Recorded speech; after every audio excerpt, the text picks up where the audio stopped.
What's up, everyone? Welcome to the Go Long Podcast. Tyler Dunn here with Jim Monis, live again at Fatty Beer Company, Hamburg, New York, the home base, the new home base. I think they missed us over at Orchard Park, but, you know, we both live in Hamburg-ish area. Both ish, yeah. Yeah. Got to do it. It works. It's too easy. It's been 1 week, and so much has happened in practice. We have things. There's no games being played, but a lot has happened. A lot has happened. Anything going on in your life? How you doing, man? Doing good. It's always good to be anybody a fatty. Pissing you off? Like anybody we have to throw into the bucket with the shopping cart, with the airplane? It's been a while. The one that gets me right now, that caught my attention, was BetMGM trying to sucker people into betting Colorado to win the national championship. Just praying and just trying to get every last dollar out of anybody that might think that Deion Sanders and his son might take, and that's been a big story in Vegas right now, that the biggest liability for the Vegas sports books right now is Colorado winning a national championship. It's not going to happen. But Deion creates that buzz. So people are betting it. So Vegas is officially paying attention to Colorado, hoping they don't win. But what's so sick is what I'm talking about is a BetMGM app, sportsbook, sees that the University of Colorado puts out a stat that Deion's son has thrown 22 touchdowns and 0 interceptions during practice, which we know means nothing. They take that and pub it right to everybody's face saying, hey, Colorado is plus whatever to win the national championship. Click here, bet now. That rubs me the wrong way. But once again, it's the same thing as an alcohol. It's just like a beer commercial. I shouldn't get upset about it, but it just seems that everybody's being so hard on this gambling stuff right now. And I think everybody just needs to take a step back from the gambling thing. It's going to take care of itself. Players are going to stop. It's going to disappear. It's all new. Just like marijuana was new, that's kind of gone away now too. We don't even hear the breaking news about marijuana anymore. This one needs to go away. Isn't it a little more sinister though? Because, if you see alcohol out, drugs, I mean, we know what this stuff can do to you if taken in large doses. Gambling is so normalized, and we've talked about it. We had the gambling episode a few weeks back. Yeah, we did. It was a good one. It's subtle, and it kind of aligns with how most social media companies, not just social media companies, businesses, everyone online operates. They know people are generally dumb and can be manipulated and steered different directions. And that's kind of what you're getting at. Good word. There's a lot of manipulation going on. Honestly, that's kind of why I love having Go Long at Substack. Like, their big thing is people taking their brains back in the world today, where it's like you're subscribing to the podcast you're listening to right now, to the newsletter you're reading right now. You're making that choice, like, I want to learn about this topic. Where Twitter, Instagram, Snapchat, TikTok, I don't know. I'm going to sound like a crusty old middle-aged white guy now, but I feel like there's so much out there. And I mean, how often, everybody listening out there, how often you just like think of something or say something to your kids, like out in the yard, and there's an ad for that thing on your Facebook feed. Mm-hmm. It's kind of creepy. Mm-hmm. It's bizarre. Mm-hmm. And it's like a secret society is just controlling us like puppets. And it's horrifying. So that's like that gambling is doing all of this. Yeah. And then people are losing their livelihoods all over the world. It's dirty. Part of the addictions. I'm out. No, I'm glad to hear you are. But I can always rationalize or. Well, you're a good gambler, though. That's why. Like good. Hey, I'm a good drinker. I'm a good drinker. How many times do people say, "Man, you're a good drunk"? Like, no such thing. Promise you. Yeah. Promise you. It takes being sober to know there's no good drunks. Like that million idea that you had with your buddies out drinking. When you're out drinking, sometimes you do feel like, boy, I'm a lot better than all these other drunks. Like, I'm not as drunk as that guy. Well, I mean, that's everything on Always Sunny in Philadelphia is spectacular. But there's that great episode on Always Sunny. I think they're at like their high school reunion, And you're not an Always Sunny fan. I've seen. Oh, I God. don't know it loyal like that. I don't So know. good. Yeah, It's still going like a million seasons in. that says enough, right But like there. they're drinking and they're having a good time, and like the whole episode is like they look like rock stars going back to high school and perform this great musical number, and then it snaps to reality, and they're all just like a bunch of drunks that sound terrible. Back to real life, yeah. I like that. That's good. I don't know how we got off the rails there. No, that was just my little. That was just my topic. Oh, that, yeah, that that's what right. annoyed me, just the how they just try to take it, manipulate. You said the perfect word. How they just manipulate you to. Oh wow, Colorado might win it. Why not? No, Alabama, Georgia, then fill in a couple more. Colorado's not one of them. But anyway, that's gonna be and college interesting. and yeah, ESPN getting into the betting yeah, game. we can get into that too, but that might be a little bit long. But that is a fascinating story that I am completely captivated by. And just to sum it up for everybody, just pay attention. ESPN's trying hard. Somebody's trying hard to get against FanDuel and DraftKings. You made the great comparison 5 NASCAR. minutes ago. Well, yeah, the way they're just trying to. Sirius XM at one point was separated. They were two, and they realized, hey, we can just, let's just join up and make this easy. FanDuel and DraftKings may think about that as well. That's down the road. They need to see if anybody's going to threaten them. ESPN's going to try with Penn being the platform, and then using ESPN's letters to drive business. So you can watch the game on ESPN and gamble on it live. So ESPN gets all the action. There'll be no conflicts of interest whatsoever with the reporting at ESPN and how the markets move. I believe in the sanctity of gambling and humanity, and there absolutely will be no shenanigans at play with the top tier reporting over there. So, hey, this is where we got to say, if you want to support independent journalism, subscribe to Go Long. Bound by no ads or corporate overlords or gambling. What's the word I'm looking for? Like just the control. Dictators. Yes, control. Yes. You bet this. Please bet. Okay. All right. So the news of the day, we've got to get into. Yeah. So that was a little. We didn't really know what the topic would be this week, but it kind of. It always happened. It always happens. And I'm really looking forward to your take on the matter, Jim, because you've been through something very similar to what the Washington Commanders are going through. I'm sure everybody listening has the cliff notes already, but basically, Ron Rivera was asked about Eric Bieniemy, new offensive coordinator, being too hard, being too intense on players. Players going to him and saying that Bieniemy is too intense. And initially he said, take it up with Eric, basically. Like, if you got a problem with him, just talk to him, work it out. And Eric has his style. Then he kind of brought Jack Del Rio, the defensive coordinator, into the equation, said Jack Del Rio is a coach who, wants to get to know the players a little bit more, and it's a little more back and forth. Basically saying Eric Bieniemy is more old school. We're going to go a million directions on this topic because it really is fascinating. But there was this uproar. Second day, Ron Rivera has the prepared statement. It really makes it worse. Right? He could have just stood there and said, it always goes bad. Look, we need Eric's style. We weren't good last year. Our offense really wasn't that great. We need somebody to come in and shake shit up. Support your coach. Yeah. Instead, it was, he looked like a prisoner reading from a sheet. All right. So I got to know Ron Rivera a little bit for the Blood and Guts reporting. Talked to him about Mike Ditka at length because he played for Ditka, Greg Olson because he coached Greg Olson. I mean, this is like the middle of the football season. He dropped everything and talked to me for like an hour game week. I found him to be very sincere. Kind. I mean, he doesn't have to do this.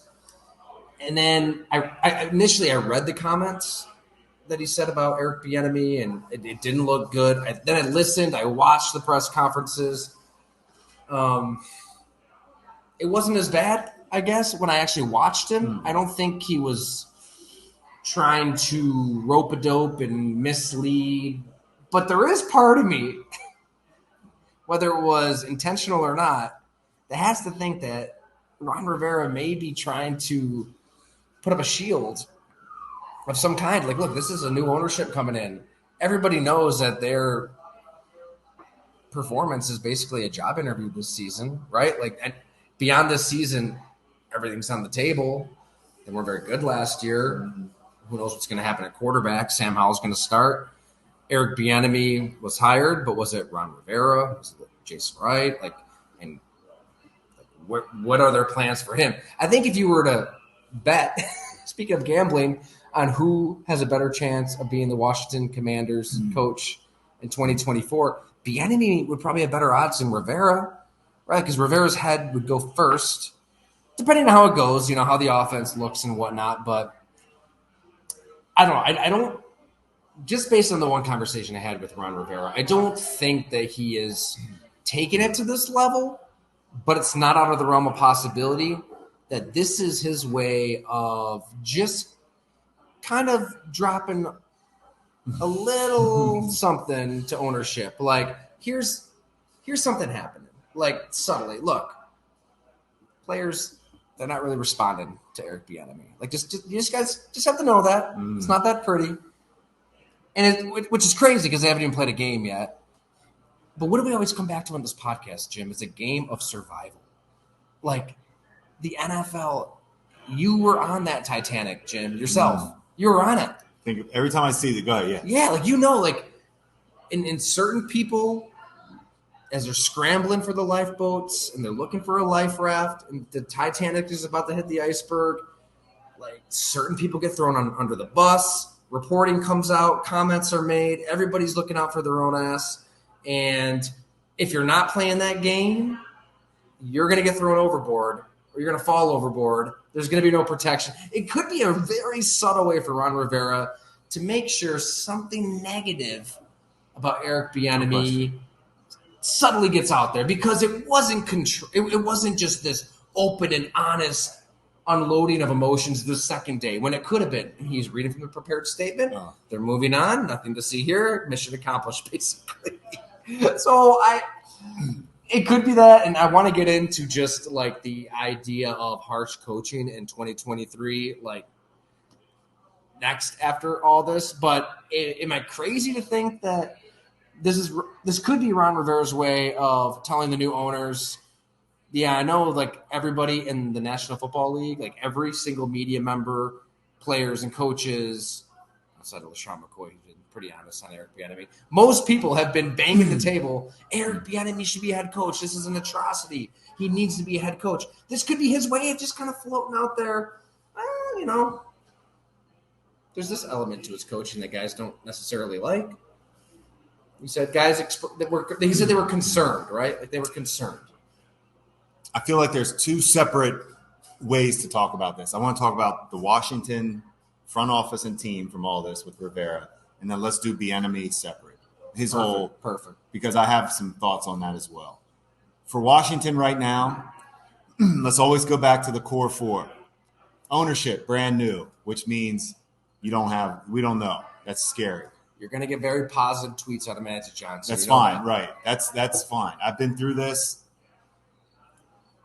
with the Pagulas, and that was definitely new for me, obviously, and not something anybody can go through. But when they bought the team, we didn't know if we were keeping our jobs or not. So there's that. And then, you feel like you're auditioning. Everybody in the building is auditioning.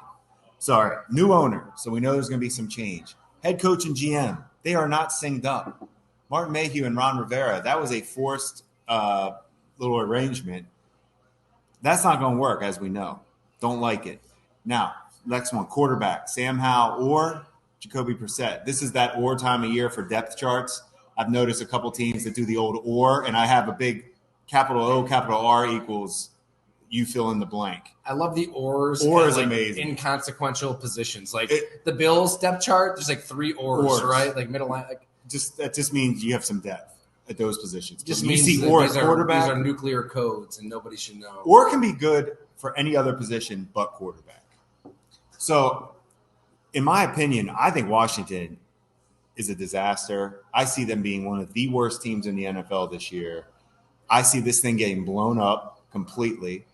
I don't think I'm saying anything crazy here. I mean, I'm going off of facts. And this is, if I'm a new owner and I'm seeing this, and this is training camp, and I'm looking at the head coach, and and I'm with you on Ron Rivera. You want to talk about somebody that always spends time to say hello, how you doing? Over the years, I worked with him in Philly when I was young. That's right. Yeah, and he's always spent time. We spoke with him when we started to interview Sean McDermott. Pagula spoke to him. Doug Whaley spoke to him. So he's always, like you said, returns calls, positive guy.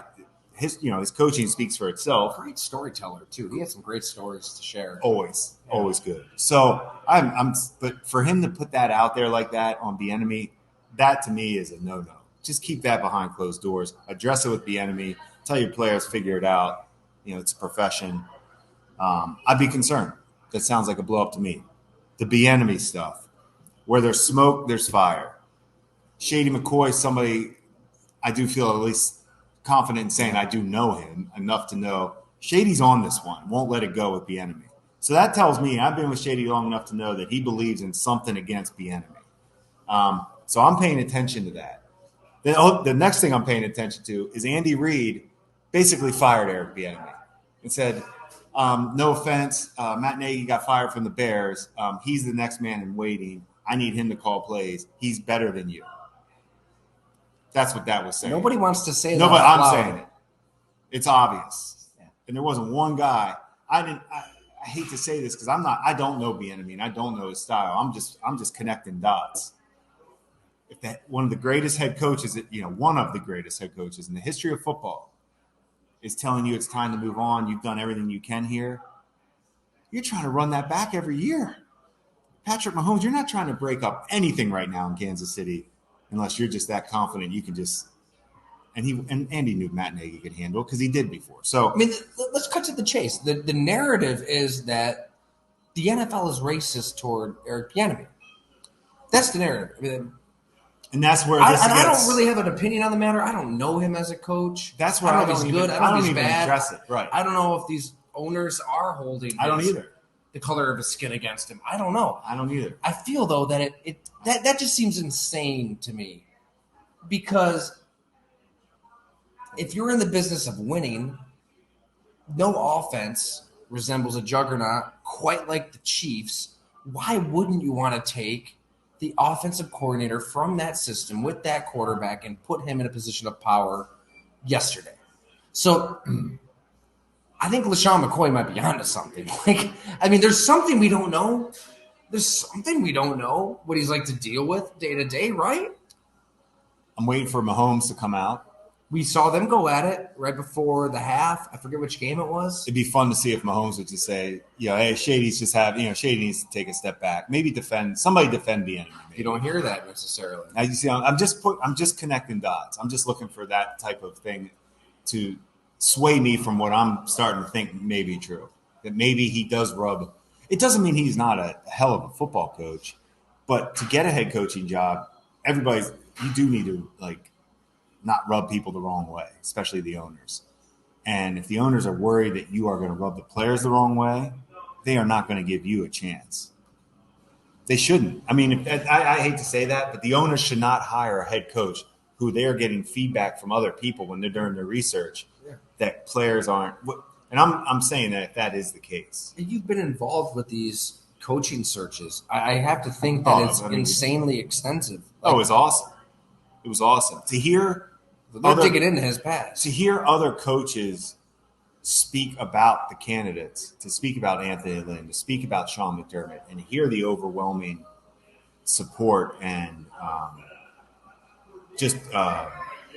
they admire it. Like Andy Reid, the way he spoke about Sean McDermott.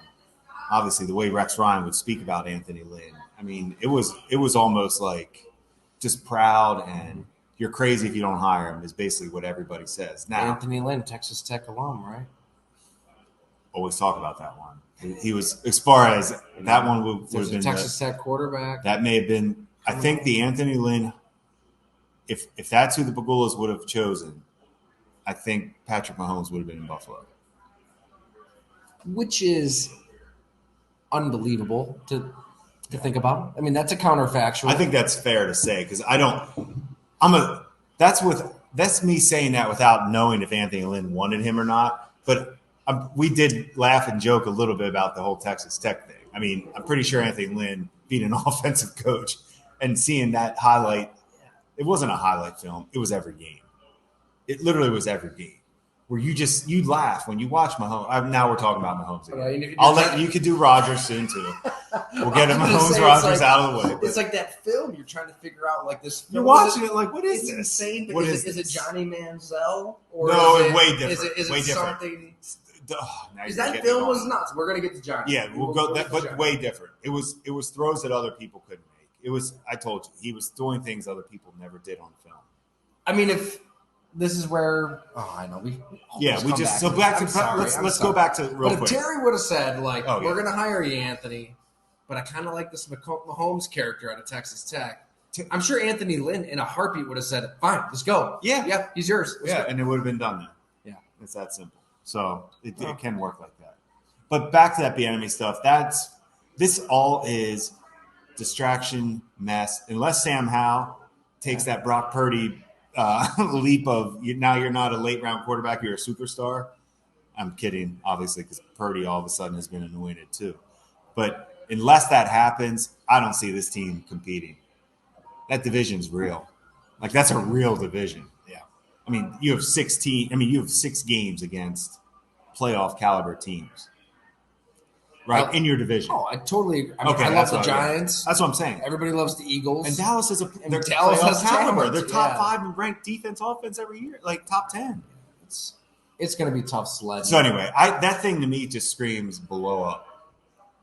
To be a Washington Redskins / football team / commie fan, we talk about fan bases that have been tortured, but like here you're celebrating.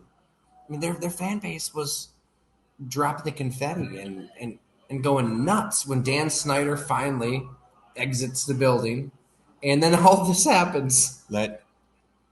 Here's what they need to do. If I'm this ownership right now, hey, you guys have fun. Ron Bieniemy, you rotate Sam Howell, and is it Brissett? Is that you guys can rotate games if you want. I just want that first pick to get that USC quarterback. Thank you very much. I'll talk to you guys after the season. We'll figure all that out. This thing's a wrap. People need to get that first pick. Teams like Washington could be ugly. But do the right thing. This is your chance. Do you think that Sam Howell's terrible? No, I don't know him. That was why. That is the one thing I'm going to tell you. If he is, what I saw him last year wouldn't tell me he's going to be the guy, like the franchise changer. But he certainly, like I said, if he's better than either I haven't seen or better than we know, then yeah, that changes their outlook. Sure. Quarterback changes everything. You can win 7-8 games with Jacoby Brissett. No doubt. I like that as a fallback option. And I kind of like Sam Howell. You can win 7-8 games with a lot of people.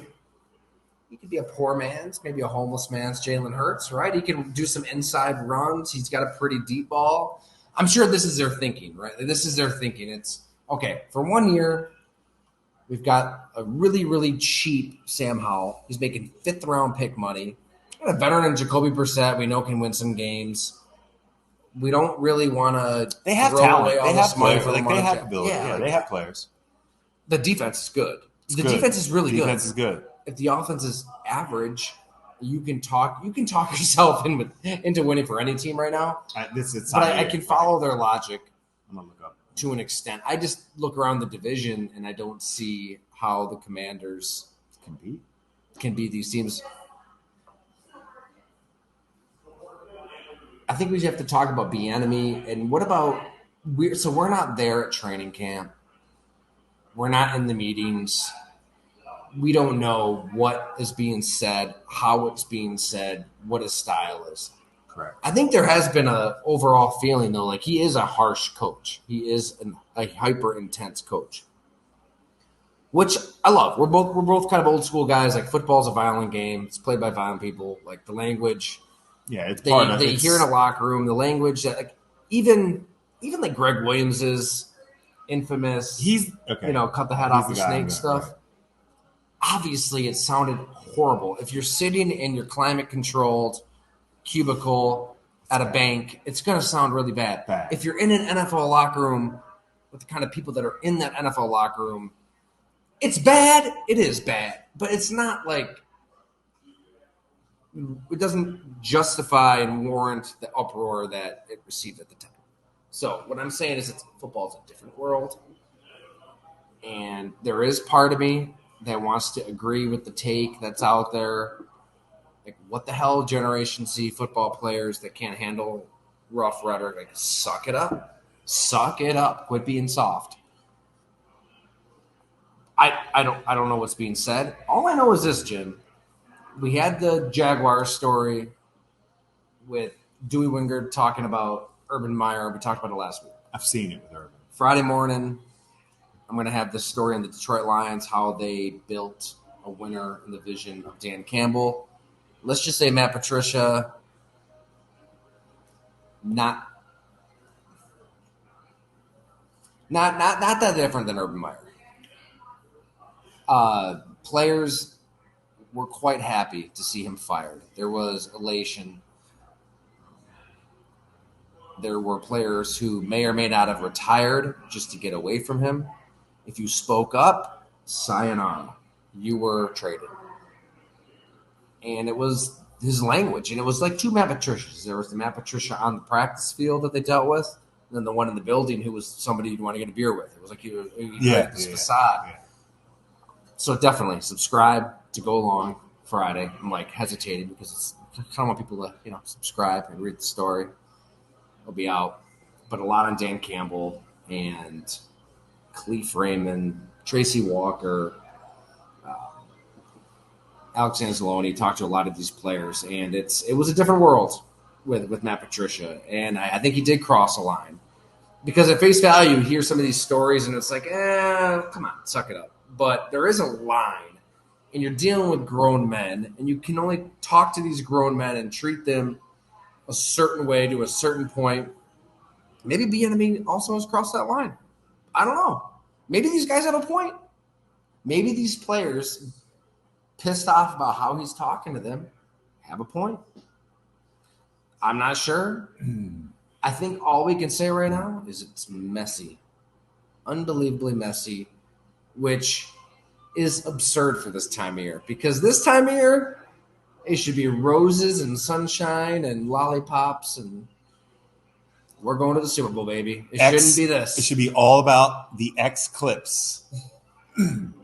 I like how you're normalizing X clips. You're not calling it Twitter anymore. I'm trying hard. You moved on to X. I actually kind of like the X clip sound. X clips sound all right. It sounds like it's an adult film. I know, but it makes you want to watch it. Do you think that's Elon's brilliance? I don't know, but an X clip of any practice right now, I'm watching for some reason. Like the route running, some of the clips are like Amari Cooper did this diamond cut route for a corner route that was like there was so much technical things on that route that not very many people could do. You can get more out of X clips than NFL preseason football. Promise you. All right. Well, I think that the drills in practice, I do. I see things. Camp, they're more valuable than the preseason games. I've been through it. I'm telling you, these combined practices, they compete so hard. All the players are about to shut down, though. That training camp, right now, they're giving it that first interaction against the other team, the combined practices, great. They're going to now. First game's coming. Now they're like, all right. Done. Do these games matter at all? No. These exhibition games that are going to be. I mean, Jets, Browns drew more viewers than playoffs in the NBA. It's unbelievable, isn't it? Just rolling. They're the king.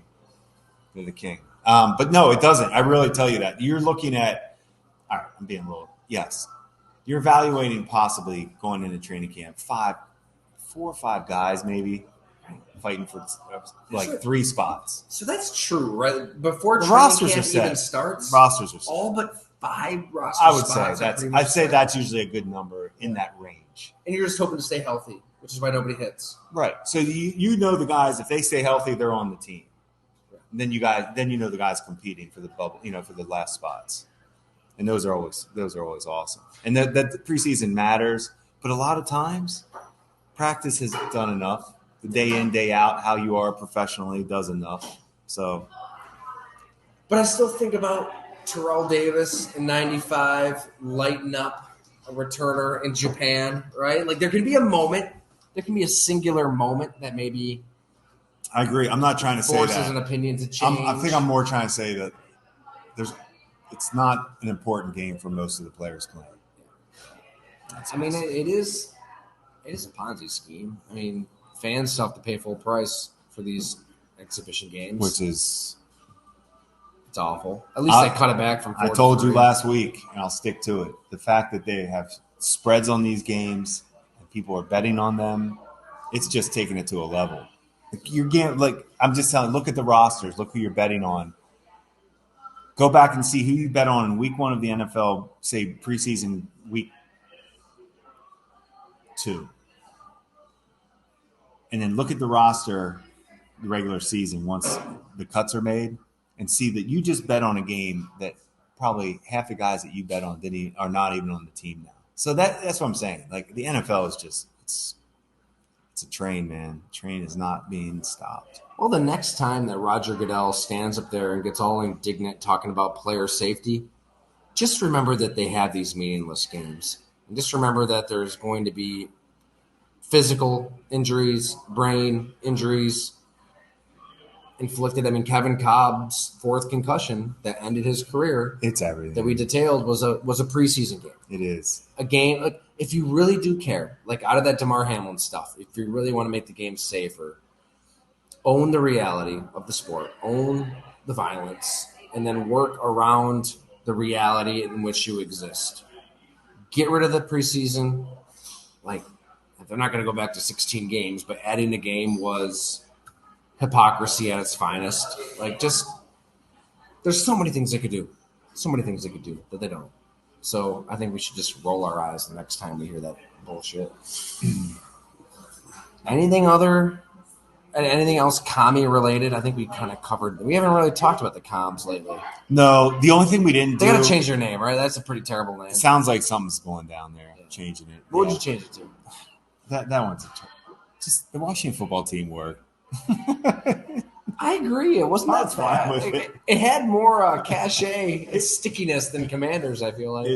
We didn't touch on Manziel, but that's for another time, maybe. Well, I was going to get into that. Or do you want to? Yeah. Okay. Yeah. I didn't want to. Johnny Manziel, 2014. Man. Straight out of Texas. You know what? I was there in Indy for his combine interview. He sounded like a changed man, Jim. He saw the wrong of his ways. He was going to work hard, be a model citizen, and lead an NFL team. Honestly, his agent, Eric Burkhart, should have gotten a bonus for that performance by Johnny in Indianapolis. Great job, Eric. But you watched the documentary. I haven't watched it yet. So I think you should kind of lead the discussion on, the newsiness, right? He said he tried to commit suicide or seriously considered suicide. Is that right? Yeah. So that's, I think what I took away from that is,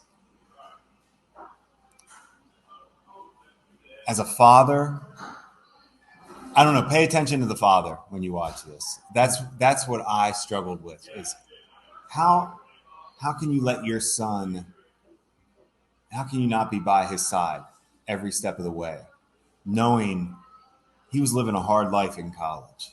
And that everybody knows that. Everybody knew it. That was a known thing. Just talking about that, preparing for him for the draft. I mean, we had our scout, his name was Matt Hand in Buffalo, and Sean Heinlein. Those guys were entrenched in the Texas scouting world. He wasn't ever going to be a Buffalo Bill. Like, they knew everything about, as far as it was like, that wasn't even an option. Now, talent-wise, you can argue. I personally think he's a Kyler Murray type quarterback. He's talented. Does that work? All that, but he didn't take the game seriously enough. All that was, But then in the NFL, like when I was with the Bills, we played Cleveland. Manziel comes in. I should pull it up. They went right down the field and scored. And I just remember Willie and I were like, "You gotta be kidding me! This guy's gonna do it." And then it kind of calmed back down. But now, here's where it does get good. Because we did know Mike Pett from our time in Buffalo. Oh, that poor bastard. And yes. Talk about not set up for failure. Mike Pettin, if there's one guy I would like to see sometime get another shot as a head coach, I would like to see him be a head coach. He was impressed. He impressed me in Buffalo as far as how good our defense was. That was set up for failure. He had no chance in Cleveland. And when the owner, it was Jimmy Haslam. All the owner had to have been. Through and through. Nobody was going to touch him.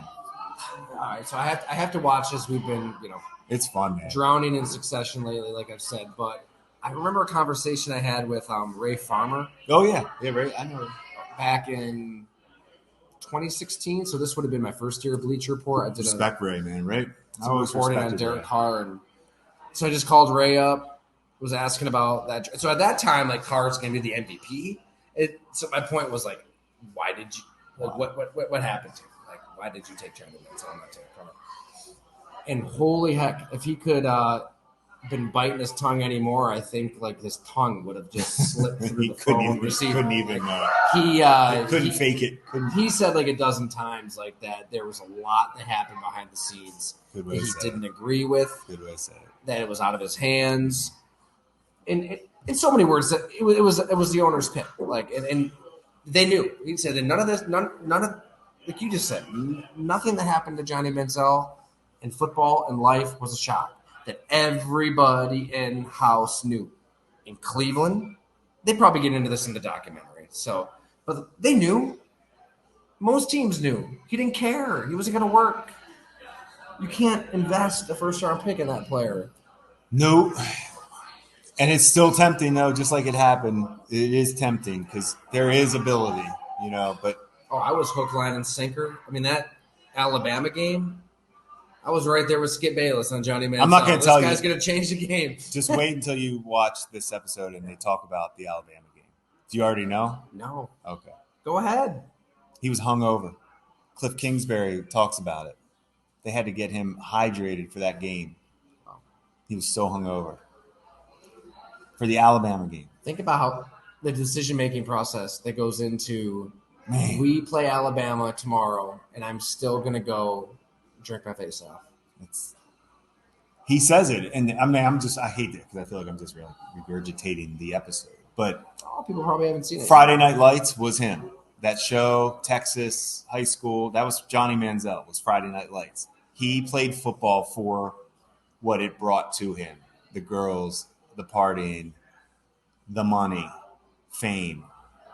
He loved football, that part of it, and he was fearless and tough. And there isn't anybody that wouldn't want him as your quarterback. Like, unless it's going to cost you your job. That's called profession.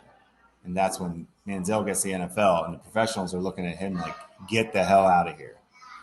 Don't mess with my money. Production equals tolerance. I love the Joe Thomas media tour up to his Hall of Fame enshrinement. Great speech. I'm always a sucker for the Hall of Fame speeches. You see, I know. I watch him. I'm not going to say anything. Yeah, go ahead. But I actually love that you watch him. Yeah, why not? But Joe, I think he was on Mad Dog Radio or something. He's like, man, it got to a point. He's like, it was so bad those years in Cleveland. Like, I talked myself into thinking we were going to win the Super Bowl with Johnny Manziel. So he said, all right. Yeah, that's how bad it was. But imagine being his teammate where what he is like day in and day out, and he's the quarterback and the owner overseeing this all. Look, I hope that the Cleveland Browns front office was on board with the Deshaun Watson trade, but look at this franchise. This is like the tortured NFL franchise episode, but we're doing all the dooming. I mean, Johnny Manziel, and there's all the stuff that happened before Johnny, but even Johnny Manziel happens. I love Baker Mayfield, but the allure of Baker was the intangible, right? Like it was charisma and how he rallies guys. It was all the other stuff and not necessarily like accomplishments on the field. What's up? Like the Deshaun Watson trade, a historic contract, all that guaranteed money. If it's just they take these very weird roundabout routes at quarterback. And it always bites them in the ass. What if I told you the Watson one doesn't bother me? Those massages don't bother you? Yeah, we talked about that. But as far as if he is the Watson of old, they now have a franchise quarterback, what everybody's looking for. That's right. We did talk about I know, and that's the only thing I'm going to defend on. Where Johnny Manziel, you were projecting, you're still hoping, develop, where Watson has already proven. Yeah. So, but yes, but bottom line is strange. It's always strange. Cleveland definitely doesn't do it easy. Yeah. All right, everybody should check that out then. Other than that, we have, Jordan Love, obviously, looking incredible. Tyler, there's mixed reviews. I'm seeing some X clips that are looking pretty good. I saw X clip stats. Adam Shine wasn't very happy. No, that's right. You were talking. We were texting. I thought we were going to have a debate this week. He said it was a nightmare, I'll right? shoot him a message. Yeah, well, I love Adam. He does a great job. He's we just disagree on this topic. That's all. There's nothing's happened yet. There's nothing to debate yet. He hasn't played. I can't wait. All right. Thanks for listening, for watching. We greatly appreciate it. GoLongTD.com for that Detroit Lions story. Friday a.m. and I'm going to Minneapolis next week, Jim. This is your training camp tour. Now you got to get some X clips. You better get. I'm counting on somebody. Get me somebody out of Minnesota. Is just the route is incredible. Like nobody will cover this guy this year. I don't think we're gonna have any X clips. All right, that's not your style. Well, I think there's a lot. So there's many ways to cover football this time of year, and one of them is to live in your car and travel all over the country. And some, like Peter King, obviously knock it out of the park. Everything he writes, everybody should read. Yeah, he's my style. I want to make sure I'm taking the time to. Yeah, you're not sit down with somebody for a couple hours and really get to know that player, transcribe it, map it out, write a good story. To just kind of beat bop all over the country and put all that miles on the odometer. I think our subscribers' money is better put to use if I just be selective. And so Minneapolis, the Titans are in town, so we'll get some Titan stuff. Gonna get out there to Wisconsin for some Packers stuff soon-ish. Miami, we got a lot cooking. So all teams very intriguing. I do like, though, on this episode, Jim, we got into a potential train wreck because not everybody's going to win the Super Bowl this year. We need some train wrecks. Yeah, this is train wreck. It's Houston, Arizona, Washington. Those are my train wrecks right now that I'm watching. Very concerned. Stroud with the S2. So I'm going with I'm using that as the quarterbacks unless they just go on some type of heroic. Does Murray have that in him? Does Stroud have that in him? Does Sam Howell have that in him? You're hearing some of those culture shock-ish quotes coming out of Arizona too. It sounds like Gannon throwing his weight around. We know ownership is a mess there. Yeah, I don't think Arizona's going to win many games. That seems like a team ripe for utter disaster. I feel like D'Amico Ryans is set up for failure. All I know is I'm on my drive here, Jim. On the radio, they said that who was it? I can't remember. One of the Sirius XM channels.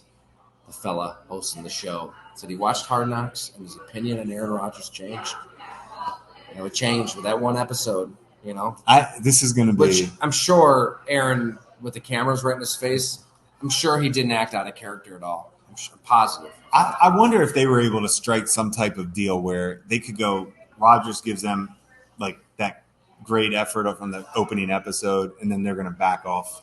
That's a good point. You're probably right. I wonder. Did you watch it? No, I refuse. But I've heard all about. It just seems like Rodgers was the predictable storyline, but I just know that as training camp goes, it's it can get a little more intense. It's not journalistically pure. No. Every team that participates in Hard Knocks is having a say in the editorial process. I don't hear anything. That's good. why it sucks. Yeah. It's doused in Purell. It's nonsense. It's not real. This isn't a real look at pro football. I'm sorry. It's not. No. These teams operate like they're a government in a foreign nation, and they've got to protect every state secret. It's just You're not going to get a true look at a team on Hard Knocks. On the top floor of the dorm at St. John Fisher, the fourth or fifth floor. I'm trying to remember what floor it was. Fifth, but anyway, I don't remember the dorm's name. But anyway, we had what we called the Scout Lounge at night. Now, if you want the greatest show you would ever see on HBO, it would be when Pepper Johnson or Chris McAllister or whatever coach is coming up there. And when I say it's the Scout Lounge, it's where all the scouts, when we would stay. And yes, the refrigerator was stocked. Music was good. The stories, incredible. So I can just tell you that's the real training camp. That's what you want. If there was a real Hard Knocks, that's the real Hard Knocks. Like that's the coaching side. Well, you'll hear those guys can tell the stories. Yeah. And then obviously what goes on behind the scenes during meetings, position meetings, personnel meetings, the intensity. Hey, he needs to get more reps. No, the coaches and GM may argue over something like that. But like the Jets don't even want cameras in the room when they cut players, right? You shouldn't have it. It's not. That's wrong. Yeah, it's wrong. That's a personal, devastating thing. I had to do it, and I hated it. Which I understand, but I'm saying you're not going to get a true look at training camp on this show. No, because if somebody would ever film, like I can always talk about the one time with Thad Lewis, the quarterback. Awful. But we sat there for I don't even know how long. He just poured out kind of his heart. We just talked honest. Really? He was going through it was hitting him that it might be all done. And he was asking real questions about himself as a player, and then we were just talking life. I'm just saying that stuff doesn't need film. Like it's very personal. So I'm glad they made that. To your point, once again though. You don't really get the real training. Yeah, I think it's the insincerity of being sold as the real deal. Yeah, it's not. No.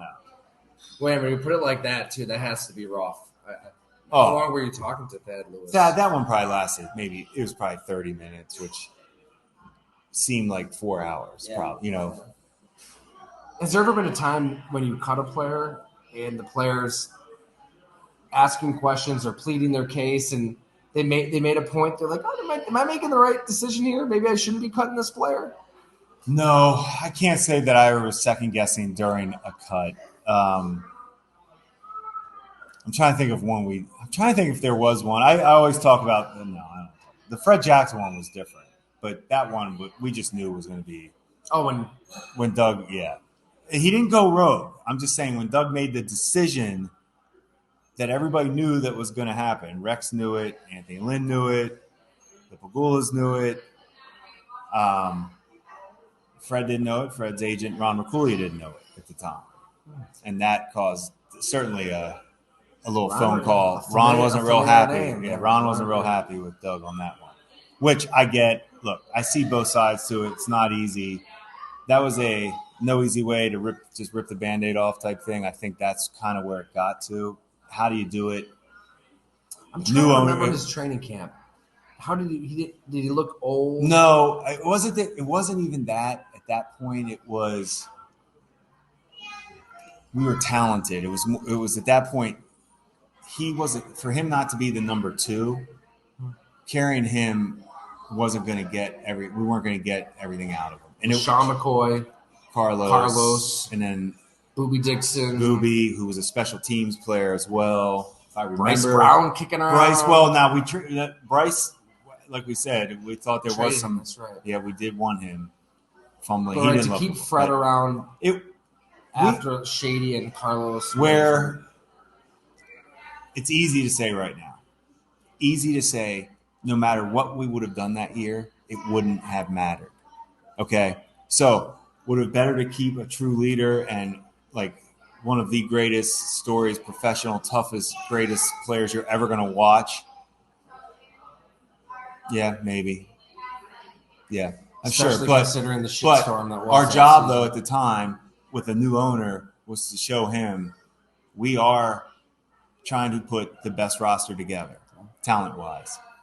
And that was our way of telling him we all felt like talent-wise, we were doing the right thing talent-wise. Putting myself back in that season, there's so many aspects to that 2015 Bills season that I forgot, and that's one of them.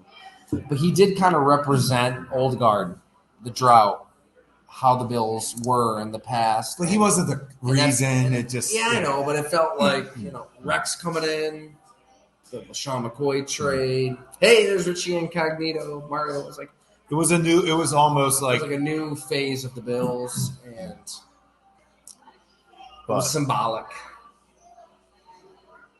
Gotta make tough choices in that seat. All right. I don't want to stop you from talking if you have any other stories to share. No, that's funny. Manziel went to Fred Jackson. And you couldn't talk about two more opposites. Yeah. One true professional versus true not professional. Hey, do you know we have a rabid skunk hanging around our yard, Jim? That can't be good for anybody. No, hanging around in the mornings in the light, not good. So every time I wake up in the morning, get up at about, the kids get us up at about 4 a.m. or 3:45 a.m., which is fine because Starbucks opens at 5:30. I love getting there to write. I'm not going to lie. I open up the door from the garage to get to my truck, and I'm terrified that skunk is right there in the middle of the night. That'd be on my mind. Ready to spray me. That'd be on my mind. So if anybody has a remedy for rabid skunks that hang out in the daylight, just let us know. We'll take care of it. It was the cutest thing she's ever said, Ella. We were watching the skunk from a window up above, and she goes, "Dad, I don't like him. He doesn't have any eyes." Good. She's right. I'm like, yeah, he's sneaky. I don't like it either. If you don't see eyes, stay away. That's a good life lesson. Little beady little eyes that blended in. Oh, my God. All right. That'll do. Thanks for listening, everyone. Greatly appreciate it. We'll catch you next time.